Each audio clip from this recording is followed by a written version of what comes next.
में, जहां आज मैं लेकर आई हूँ बिहार बोर्ड कक्षा 6 के राजनीतिक शास्त्र अर्थात सिविक्स के राजनीतिक और आर्थिक जीवन के, जिसका अध्याय है 4, लेन देन का बदलता स्वरूप। लेन देन का बदलता स्वरूप, ठीक है। जैसे ही सुबह के 4 बजे घड़ी में अलार्म बजना शुरू हो गया। अलार्म की आवाज़ सुनते ही अभिषेक जग गया। उसने अपनी छोटी बहन अंकिता को उठाया। घर के बाकी लोग भी उठ गए। अभिषेक और अंकिता दोनों बहुत खुश थे। कई साल बाद वे अपने गांव चक्री जा रहे थे, जो सिवान जिले में है। गांव पहुंचते पहुंचते शाम हो गई। सब जो है काफ़ी थक गए। अभिषेक और अंकिता जल्दी जल्दी खा पी कर सो गए। देखिए, आपको कक्षा 6 से लेकर 6, 7, 8 में जो है ना हमारी राजनीतिक और जीवन, ठीक है, और ये जो है आर्थिक जीवन के दोनों जो विषय हैं एक ही किताब मिलेगा आपको, है ना। ये पॉलिटी में ये हम लोग अभी पढ़ते हैं आर्थिक जीवन के बारे में, है ना। अध्याय 4, 1, 2, 3, है ना। ये पूरा जो है ना आपका आर्थिक जीवन और सामाजिक जीवन के पर आधारित होगा। आप इसलिए देखते हो कक्षा 9 से हमारे में इकोनॉमिक्स का किताब मिलता है, ठीक है ना, अलग हो जाती है इससे। तब तक इसे मर्ज के रूप में सिविक्स में पढ़ते हैं, ठीक है। अब है सुबह। अंकिता की आंखें खुली तो उसने देखा कि उसकी दादी एक महिला से दही ले रही थी। दही लेने के बाद उन्होंने उस महिला को 2 किलो गेहूं दिया। यह देखकर उसे काफ़ी आश्चर्य हुआ, क्योंकि अभी तक उसने पैसे से ही सामान खरीदते देखा था। सुबह 10 के आसपास जब अभिषेक घर के बरामदे में बैठकर पढ़ रहा था, तभी उसका ध्यान भोपू की आवाज़ पर गया। पास जाकर उसने देखा एक साइकिल पर कोई आदमी आइसक्रीम बेच रहा था। बच्चे उसे चारों तरफ से घेरे हुए थे। किसी बच्चे के हाथ में गेहूं है तो कोई मकई देकर आइसक्रीम ले रहा है। एक बच्चे को आइसक्रीम विक्रेता ने कहा कि 2 मुट्ठी गेहूं ले आओ तो आइसक्रीम मिलेगी। अभिषेक ने देखा कि आइसक्रीम वाला बच्चों से लगभग जो है 100 ग्राम गेहूं लेकर एक आइसक्रीम दे रहा है। अभिषेक दौड़ कर घर के अंदर गया और एक दलिया में जो है अंदाज से 100 ग्राम गेहूं लेकर आइसक्रीम वाले को दिया। आइसक्रीम वाले ने उसे एक भी आइसक्रीम नहीं दी। कुछ देर बाद मूंगफली और सोन पापड़ी बेचने वाला है, ठीक है, उसे आइसक्रीम वाले ने क्या किया, उसे एक आइसक्रीम दे दी। कुछ देर बाद मूंगफली और सोन पापड़ी बेचने वाला है, उससे अंकिता ने गेहूं के बदले कुछ मूंगफली और थोड़ी सोन पापड़ी खरीदी। अभिषेक और अंकिता को सामान खरीदने का यह तरीका काफ़ी अच्छा लगा, क्योंकि यह सामान खरीदने के लिए उसे किसी से पैसे मांगने की जरूरत नहीं पड़ी और अनाज लेने से उसे कोई नहीं रोकता था, ठीक है। अब देखिए, शाम को दोनों बच्चे अपने दादाजी के साथ जो है घूमने गए। उस दिन लगने वाले गांव के साप्ताहिक बाजार में गए। यहाँ दादाजी ने सबसे पहले उनके लिए कुछ जलेबियाँ खरीदी, फिर कुछ स्टील के बर्तन और एक चादर खरीद कर लौट आए। यहाँ दादाजी ने अब सभी दुकानदारों को उनके वस्तु के बदले पैसे दिए, ठीक है। घर पर लौटने पर अभिषेक ने दादाजी से कहा, दादाजी, कितना अच्छा होता कि कोई सामान खरीदने के लिए पैसे की ज़रूरत नहीं हो, सिर्फ कोई सामान देकर ही विक्रेता से उसकी वस्तु खरीदी जा सकती। मुझे तो काफ़ी अच्छा लगता है। और जब वस्तुओं के माध्यम से किसी वस्तु को खरीद बिक्री की जाती है तो फिर बाजार से सामान खरीदने पर दुकानदारों को पैसे क्यों दिए जाते हैं। यह सुनकर दादाजी ने बताया कि बहुत पहले रुपये या सिक्का का चलन नहीं था। एक समय था कि जब मनुष्य अपनी अधिकांश आवश्यकताओं की पूर्ति खेत से उपजाकर या इकट्ठा कर पूरा कर लेते थे। शेष आवश्यकताओं की पूर्ति वे वस्तुओं की अदला बदली के द्वारा करते थे। यदि लोहार खेती कार्य के लिए कुदाल या हल बनाता तो किसान उन्हें अनाज देकर उससे खरीद लेता था। उसी प्रकार मान लो लोहार को चमड़े की किसी वस्तु का या चप्पल की आवश्यकता होती है, वह चमड़कार के लिए उस वस्तु को खरीदता था। इसके बदले वह उसे लोहे के निर्मित कोई वस्तु या कहीं से प्राप्त अनाज देता था, ठीक है। और अनाज की मात्रा या वस्तुओं की संख्या का निर्धारण परंपरा या आपसी बातचीत से तय होता था। इस प्रणाली को ही क्या कहते थे, वस्तु विनिमय प्रणाली कहते थे, ठीक है। लेकिन वस्तु विनिमय प्रणाली में कई घटनाएं थी। बाद में जब रुपया का चलन हुआ तो लेन देन वस्तुओं को खरीद बिक्री तथा व्यापार में काफ़ी सहूलियत होने लगी और इसी सहूलियत के लिए जो है वस्तुओं की खरीद रुपयों के माध्यम से करना पसंद किया जाने लगा, ठीक है। अब देखिए वस्तु विनिमय प्रणाली की कठिनाई क्या थी। मुझे आम के बदले गेहूं नहीं आलू चाहिए, ठीक है ना। ये एक विक्रेता है और ये आम वाला है और ये क्या है, गेहूं है। मुझे आम चाहिए, इसके बदले मैं तुम्हें गेहूं दूंगा, ठीक है। ये बोलता है मुझे आम चाहिए, इसके बदले मैं गेहूं दूंगा। तो ये आम वाला क्या बोलता है कि मुझे आम के बदले गेहूं नहीं आलू चाहिए, है ना, क्योंकि उसे गेहूं की जरूरत नहीं है, आलू की जरूरत है, ठीक है। इस ऊपर चित्र से स्पष्ट होता है यदि किसी के पास गेहूं और उसके बदले वह आम चाहता है तो उसे व्यक्ति की खोज करनी होगी जिसके पास आम हो, है ना, वह उसके बदले गेहूं चाहता हो। लेकिन समानता इस प्रकार के दोहरे श्रेणियों का अभाव होता था। इस बर्तन का कितना कपड़ा दोगी, तो 2 हाथ कपड़ा दूंगा, ठीक है। जैसे ये हुआ, इस बर्तन के लिए मुझे दूसरे गांव में 4 हाथ कपड़ा मिल जाता है, दूसरे गांव में तो मुझे 1 हाथ कपड़े के बदले में 1 बर्तन मिलता है। अब ये देखिए पूरा 1 दिन लग जाता है और एक बर्तन बनाने में, इसकी मिट्टी भी दूर से लानी पड़ती है। ये बर्तन वाला कहता है मुझे तो पूरा 1 दिन लग जाता है 1 हाथ कपड़ा बनाने में, ये कपड़े वाला कहता है ना। दोनों के अलग अलग हैं। अब देखिए पिछले चित्र में आप देख रहे हैं एक मटका बेचने वाला जो है एक कपड़ा बेचने वाले के पास बीच बहस हो रही है। वस्तु विनिमय पढ़ना अक्सर चीज़ के मूल को लेकर खींचतानी होती रहती है ना। आपस में मूल तय करना आसान नहीं होता। यदि बहुत सी वस्तु के बीच लेन देन होता तो यह और भी कठिन होता। देखिए और एक चित्र से समझिए, पिछले साल तुमने एक बकरी के बदले 6 टोकरी अनाज दिए थे, ठीक है। मेरे पास तो 3 ही टोकरी अनाज है, अब इसके पास कम है, ठीक है। पिछले बार 6 टोकरी दिया तो आज इसके पास 3 ही है, तब क्या करेगा, ये कहाँ से लेके आएगा। मुझे कुछ अनाज तो चाहिए लेकिन 3 टोकरी का अनाज केवल आधी बकरी के बराबर ही है, पर बकरी को तो आधा नहीं कर सकते, कुछ उपाय सोचते हैं, ठीक है। अब क्या है, तो इसके पास तो 3 ही अनाज की टोकरी है, इसे पूरी बकरी बेचनी है ना, क्योंकि पिछले बार इसने 6 टोकरी अनाज में दिया था, ये समस्या हो गई थी, है ना। ऊपर के चित्र से आप देख रहे होंगे कि बकरी वाले ने अपनी टोकरी के बदले 6 टोकरी अनाज चाहिए था, लेकिन अनाज के वाले के पास 3 टोकरी अनाज है। ऐसी स्थिति में वह बकरी को आधा नहीं कर सकता था। इसी प्रकार यदि वह शेष 3 टोकरी अनाज किसी अन्य से लेता तो उस दोनों व्यक्तियों के बीच अपनी बकरी का विभाजन नहीं कर सकता था। अर्थात वस्तु विनिमय प्रणाली में वस्तु विभाजन की कठिनाई हो सकती है। इसके अतिरिक्त वस्तु विनिमय प्रणाली में कुछ और कठिनाई है जिन्हें निम्न उदाहरण द्वारा समझा जा सकता है। अब देखिए वस्तु विनिमय प्रणाली में संचय अर्थात जमा करके रखने का काम केवल वस्तु के रूप में किया जा सकता है ना। वस्तुओं को अधिक दिनों तक संचय करने में सड़ने गलने का भय होता है। यदि संचय गाय, घोड़ा, बकरी, मुर्गा आदि के रूप में किया जाए और यदि उनकी बीमारी के कारण या सामान्य मृत्यु हो जाए तो सारा संचित धन समाप्त हो जाएगा। अतः इस प्रणाली में संचय करना कठिन होता है। इसी प्रकार इस प्रणाली में संचित मूल्य या संपत्ति जो वस्तु के रूप में होती है को एक स्थान से दूसरे स्थान पर ले जाने में काफ़ी कठिनाई होती है। मान लें कि अविनाश का मकान सहरसा में है जिसे बेचकर वह पटना जाकर बसना चाहता है। वस्तु विनिमय प्रणाली में मकान का जो मूल्य वस्तु के रूप में प्राप्त होगा उसे पटना ले जाना काफ़ी कठिन होगा। अर्थात इस प्रणाली में जो है ना मूल्य के हस्तांतरण का अभाव होता है ना। अब देखिए मुद्रा से सहूलियत क्या क्या होगा। ये 1 पैसे का है, 2 पैसे, 5 पैसे, 10, 20, 25, 50, 1 रुपया, 2 रुपया, 5 रुपया, ये 10 रुपये का है।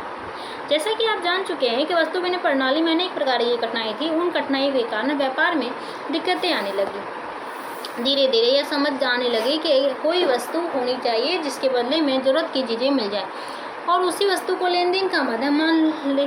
भले ही उस वस्तु की जरूरत ना हो बावजूद इसके उसे लेन देन का माध्यम माना गया, इसलिए कोई उसे लेने के से मना नहीं करेगा। इसके बाद धीरे धीरे मुद्रा का चलन शुरू हुआ। मुद्रा के चलन ने वस्तु विनिमय प्रणाली के कठिनाई को दूर करना शुरू कर दिया तथा लेन देन की मुद्रा के माध्यम से होने लगा। इससे व्यापार में अधिक सुविधा होने लगी, ठीक है। अब देखिए जब किसी वस्तु की खरीद बिक्री मुद्रा अथवा रुपये पैसे के माध्यम से किया जाता था तो उसे मुद्रा विनिमय प्रणाली कहा जाता था, है ना। वस्तु के बदले वस्तु विनिमय प्रणाली, मुद्रा के बदले, ठीक है। वस्तु तो मुद्रा विनिमय प्रणाली कहा जाता है। क्या आप जानते हैं मुद्रा को प्रारंभिक स्वरूप वस्तु मुद्रा के रूप में था। प्राचीन काल आखेट युग में जब मनुष्य जानवरों का शिकार द्वारा जीवन यापन करता था तब पशुओं की खाल या चमड़ा का उपयोग प्रयोग मुद्रा के रूप में किया जाता था। बाद में चारागाह युग में पशुओं का प्रयोग मुद्रा के रूप में किया जाने लगा। उसके बाद मनुष्य खेती करने लगा तो अनाज का प्रयोग मुद्रा के रूप में किया जाता था। इन्हें वस्तु मुद्रा कहा जाता था। ठीक है, देखिए प्राचीन काल में से कुछ आज तक मुद्रा का स्वरूप निरंतर बदलता रहा है। वस्तु मुद्रा के बाद जो है सर्वप्रथम धातु मुद्रा का चलन हुआ। इसमें लोहा, तांबा, पीतल, सोना, चांदी आदि का प्रयोग किया जाता था। लेकिन धातु मुद्रा में कई कमी थी। यह भारी होता था, लेन देन के बीच हमेशा संदेह बना रहता था क्योंकि इनका वजन और शुद्धता जांच कठिन होता था। इसके बाद सिक्कों का चलन शुरू हुआ। भारत में सबसे पहले चांदी के सिक्के बने। भारत में कई अलग अलग राजा थे। हर राजा अपने राज्य के लिए सिक्के जारी करवाता था। दिल्ली के गद्दी पर बैठे शेरशाह सूरी ने ऐसा ही एक चांदी का सिक्का चलाया जिसे उसने रुपया नाम दिया, है ना। ये देखिए शेरशाह सूरी द्वारा चलाया गया रुपया। इस तरह से सिक्के के आने से हर बार वजन करना और शुद्धता जांचने की जरूरत नहीं रही। अब उत्तर भारत में मुगल साम्राज्य के समय मुद्रा की मोहर चांदी का रुपया तथा तांबे का बना दाम चलता था। सोने का मोहर और चांदी का रुपया। अब देखिए सोने का है और ये चांदी का रुपया। उस समय दक्षिण भारत में सोने के बने सिक्के ऊन और पनम का चलन था, परंतु आज जो सिक्के चलते हैं वे एल्युमिनियम निकेल के बने होते हैं। इन सिक्कों की लागत इनकी मूल्य से कम होती है ना। ये देखिए एल्युमिनियम निकेल और ब्रॉन्ज से बने ये ठीक है, ये एल्युमिनियम का हो गया, है ना। तो ये सब निकेल है। अब पत्र मुद्रा या कागजी मुद्रा। सिक्कों को एक साथ स्थान से दूसरे स्थान तक ले जाने में होने वाली परेशानी एवं सिक्कों को घिस कर अपना फायदा बनाने की आदत को देखते हुए कागज के नोट का चलन हुआ। इसे पत्र या कागजी मुद्रा कहा जाता था। भारत में कागज के नोट छपवाने या तथा जारी करने का अधिकार सिर्फ जो है भारतीय रिजर्व बैंक को है। वर्तमान में हमारे देश में 10 रुपये, 20 रुपये, 50, 100, 200, 500 रुपये का नोट भारतीय रिजर्व बैंक द्वारा जारी किया जाता है कि नहीं। ये रहा 10 का, 20 का, 50, 100 का, ये 200 का है, ये 500 का है ना। पहले 1000 और 500 के नोट भी चलाए जाते थे जो बंद कर दिए हैं। ठीक है, अब देखिए बाजार में व्यापार के फैलने के साथ मुद्रा के स्वरूप में बदलाव आता गया। मुद्रा के विकास के साथ साथ बाजार का विकास भी हुआ। एक स्थान से दूसरे स्थान पर वस्तुओं का व्यापार बढ़ने लगा। वस्तुओं को बेचने वाले तथा वस्तुओं को खरीदने वाले की संख्या बढ़ी। फिर बाजार का स्वरूप बदला, खरीद बिक्री का भी रूप बदला, है ना। इसे आगे की कहानी द्वारा समझा जा सकता है। जैसे रचित अपने मोहल्ले की दुकान पर कॉपी, किताब, पेंसिल और रबर खरीदने के लिए जाता है। उसके सभी सामानों का मूल्य जोड़कर 50 रुपया होता है। रचित दुकानदार को 50 रुपये का नोट देता है। यहाँ रचित मुद्रा देकर वस्तुओं को खरीदता है। दुकानदार मुद्रा लेकर वस्तुओं जैसे किताब, कॉपी, पेंसिल, रबर को बेचता है। दुकानदार को बिक्री से जो रुपए प्राप्त हुए उसका प्रयोग वह आगे दुकान की बिक्री के लिए सामान खरीदने में करता है। आमदनी के कुछ रुपयों से वह अपनी तथा अपने परिवार की जरूरत की वस्तुओं को खरीदता है तथा कुछ रुपए वह भविष्य के लिए बचा कर रखता है। ऊपर आपने देखा कि मुद्रा से लेन देन की प्रक्रिया, भुगतान करने की प्रक्रिया तथा बचत करने की प्रक्रिया संपन्न हुई। इसे वस्तु के बदले कितनी कीमत चुकाई जाए यह भी निर्धारित किया गया, है ना। अर्थात यहाँ पर मुद्रा के द्वारा समग्र कार्यों का संपादन हुआ। ठीक है, बैंक देखिए, ये केनरा बैंक है, ये भारतीय स्टेट बैंक का पासबुक है। जब मौद्रिक विनिमय प्रणाली का प्रचलन हुआ तो अब तब आमदनी अर्जित रुपयों का संग्रह आसान हो गया। बाद में संग्रहित रुपयों को सुरक्षित रखने के लिए बैंक की अवधारणा शुरू हुई। समय के साथ साथ आधुनिक युग में टेलीफोन, इंटरनेट अथवा संचार माध्यम का विकास हुआ। इससे बाजार के भौतिक रूप में भी परिवर्तन हुआ। टेलीफोन, इंटरनेट के माध्यम से भी वस्तुओं की खरीद बिक्री होने लगी। बैंक द्वारा भी इसके लिए कई सुविधाएं उपलब्ध कराई गई। बैंक अपने ग्राहकों को किसी वस्तु के बदले चेक द्वारा भुगतान की सुविधा प्रदान करता था। ठीक है, ये हो गया चेक का, है ना। इसके अतिरिक्त वर्तमान समय में लेन देन में खरीद बिक्री के लिए बैंक ग्राहकों को एटीएम सह डेबिट कार्ड जारी करता है। इसे प्लास्टिक मुद्रा कहते हैं। ये रहा एटीएम, है ना, ये एटीएम मशीन, इससे आप ही लोग निकालते हैं। इसकी तरह कोई बिना पास में रुपया रखे बैंक में जमा रुपये के आधार पर किसी वस्तु को खरीद सकता है कि नहीं। अब है यहाँ पे अभ्यास प्रश्न, हमारा ये भी अध्याय खत्म हो गया है। अब क्या बताइए, बिन पैसे के लेन देन के में भाव कैसे तय होता था। तो वस्तु के बदले वस्तु, है ना। जैसे मेरे पास गेहूँ है, उसके पास आलू है, तो मैं उसे गेहूँ दे के कुछ आलू ले लूँगी, है ना। ठीक है सही। पैसे के माध्यम से लेन देन में किस प्रकार सहूलियत होती है। अब जैसे अब देखिए मेरे पास गेहूँ है और उसके पास आलू है, लेकिन हमको आलू नहीं लेना है ना, मुझे सब्जियां कुछ और सब्जी लेनी है, तो मैं उसे कैसे लूँगी, है ना। या वो उसे आलू तो बेचना है ना, लेकिन उसे गेहूँ नहीं लेना, उसे चावल लेना है, तो वो कैसे लेगा। तो इस वजह से ना पैसे के माध्यम से हम क्या करें, मैं गेहूँ ले लूँगी पैसे से, है ना। या उसे पैसे देकर, है ना, पैसे देकर उसे आलू ले लूँगी, फिर उसी पैसे से आगे दूसरा चीज़ कुछ खरीद सकती हूँ, है ना। अपने गेहूं को बेचकर पैसे ले लूँगी तो मैं उस पैसे से कुछ और खरीद सकती हूँ। अगर मैं गेहूं के बदले आलू ले लेती तो मुझे आलू के अलावा और कुछ नहीं खरीदने मिलता, है ना। तो ये इस तरह की सहूलियत होती है कि हम पैसों से मनचाही चीज़ों को खरीद सकते हैं, है कि नहीं। अब देखिए नीचे दी गई तालिका देखकर समझाएगी कि किन्हीं दो व्यक्तियों के बीच सौदा क्यों नहीं हो पा रहा है। खरीदना राजन है, रंजीत है और रवीन है। खरीदना चाहता है गुड़, ठीक है, रंजीत बकरी खरीदना चाहता है, रवीन चावल। अब बेचना क्या चाहता है, राजन बकरी बेचना चाहता है, रंजीत चावल बेचना चाहता है, रवीन गुड़ बेचना चाहता है। तो राजन सबसे पहले देखेंगे राजन क्या बेचना चाहता है, क्या खरीदना है, वो गुड़ खरीदना चाहता है ना। लेकिन रंजीत के पास गुड़ ये नहीं है, ठीक है, चावल, रंजीत के पास चावल है और रवीन के पास गुड़ है ना। अब रंजीत क्या खरीदना चाहता है, रंजीत बकरी खरीदना चाहता है, हाँ, लेकिन